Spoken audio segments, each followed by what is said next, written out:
કે વડોદરા વકીલ મંડળ પાસે કેટલી ડિપોઝિટ છે એની પર તમને માહિતી આપો। દર વર્ષે હું હિસાબ પણ આપતો 2021-22 થી આજ દિન સુધી કોઈ હિસાબ હું એવું નથી કહેતો કે વહીવટની અંદર પૈસાનો દુરુપયોગ થાય છે એવું નથી કહેતો, પરંતુ 4500 નું જ્યારે બાર છે તો 4500 ના બારને એ જાણવાની જરૂર છે કે અમારા બારની આર્થિક પરિસ્થિતિ કેવી છે। મિત્રો, મેં જ્યારે સત્તા આપી એમને ત્યારે મેં 34 લાખ રૂપિયાની 36 લાખ રૂપિયાની ડિપોઝિટ આપી, 14 લાખ રૂપિયાનું સેવિંગ એકાઉન્ટમાં બેલેન્સ આપ્યું, 2.5 થી 3 લાખ રૂપિયા ચાલુ ખાતામાં। બીજું કે મારા કાર્યકાળ દરમિયાન મેં QR કોડ પર ત્યાર પછી તમને ખબર છે કે ઈ સ્ટેમ્પિંગ પોલ્ટ્રી સ્ટેમ્પ એ પણ મારા કહેવાથી નહીં, તે વખતની પરિસ્થિતિને ધ્યાને લઈ અને કલેક્ટર શ્રી શાલિની અગ્રવાલ બેને રાજ્ય સરકારમાં રજૂઆત કરી અને છાતી ઠોકીને હું કહું છું કે ગુજરાતમાં કોઈ બાર પાસે આ લાયસન્સ નથી, ફક્ત વડોદરા વકીલ મંડળ પાસે। અને બીજી ખાસ વાત કે વડોદરા વકીલ મંડળ પાસે જે લાયસન્સ છે એ લાયસન્સને રિન્યુ કરવા માટે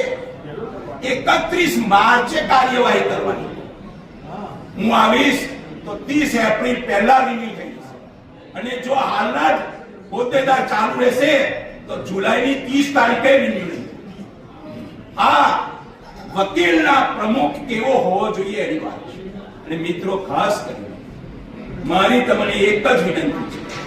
કે નરેન્દ્ર મોદી 2002 થી 2014 સુધી મુખ્યમંત્રી હતા, બધા સ્વીકારે છે। 2014 માં વડોદરા અને વારાણસીની લોકસભા જીત્યા, એ જીત્યા પછી એવું કે ગુજરાતનો મુખ્યમંત્રી હું અને વડાપ્રધાન એ શક્ય છે બંધારણમાં છે કોઈ શક્ય? તો મારું એવું કહેવું છે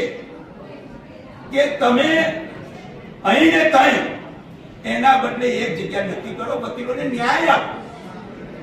અને મજબૂત નેતાગીરીની જરૂર છે। અને ખાસ કરીને હાલની જે ચૂંટણી કમિશનરો છે એ ચૂંટણી કમિશનરમાં મારી સાથેના સાથીદાર એ પણ ચૂંટણી અધિકારી છે, એમને તો ખબર છે કે ચૂંટણી કેવી રીતે કરવાની, એમને તમામ નિયમો ખબર છે।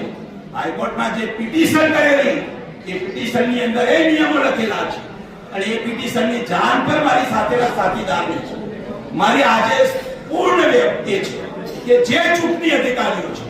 એ ચૂંટણી અધિકારીઓ જો હસમુખ ભટ્ટનો પ્રચાર કરવો હોય તોય ત્યાંથી રાજીનામું આપી દે, મારી વિરુદ્ધ પ્રચાર કરવો હોય તોય ચૂંટણી અધિકારી તરીકે રાજીનામું આપી દે। તમે 4500 વકીલને અન્યાય થાય એવું કામ ના, બિલકુલ ફ્રી ચૂંટણી થવા, મુક્ત ચૂંટણી થવા। અને ખાસ કરીને ચૂંટણીના કેટલાક નીતિ નિયમ હોય છે, અને વકીલોની ચૂંટણી છે તો પહેલી વાત એ છે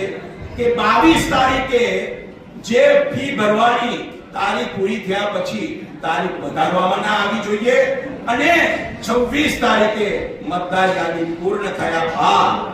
જે ફોર્મ ભરવાની તારીખ ચાલુ થાય ત્યારે મતદાર યાદી ડિક્લેર થઈ જવી જોઈએ, અને એ ડિક્લેર થયા પછી એક નામ પણ એમાં ઉમેરાવું ના જોઈએ। મિત્રો, અત્યારે આપણા ચૂંટણી અધિકારી દ્વારા એવું જાહેર કરવામાં આવ્યું છે કે કોઈ પણ જગ્યાએ બેનર નહીં લગાવવા। હું એ વાત સાથે સંમત છું કે બેનર નથી લગાવવા, પરંતુ એ ચૂંટણી અધિકારીઓ એ વસ્તુ પણ ધ્યાને રાખવી જોઈએ કે કેટલાક ઉમેદવારો છે જેમની પાસે પહેલેથી છેલ્લે સુધીના નંબર છે, પણ મારા જેવો ફ્રેશ ઉમેદવાર જો ચૂંટણી લડતો હોય અને હું બેનર ના લગાવું પણ મત આપનારને ખબર ના પડે, માટે બેનર લગાવવાની મને નથી જરૂર, પરંતુ મતદાર યાદી એવી ડિક્લેર થવી જોઈએ કે જેની અંદર મતદારોનું એટલે વકીલશ્રીઓનું સરનામું પણ હોય અને ફોન નંબર વાળી યાદી હોય.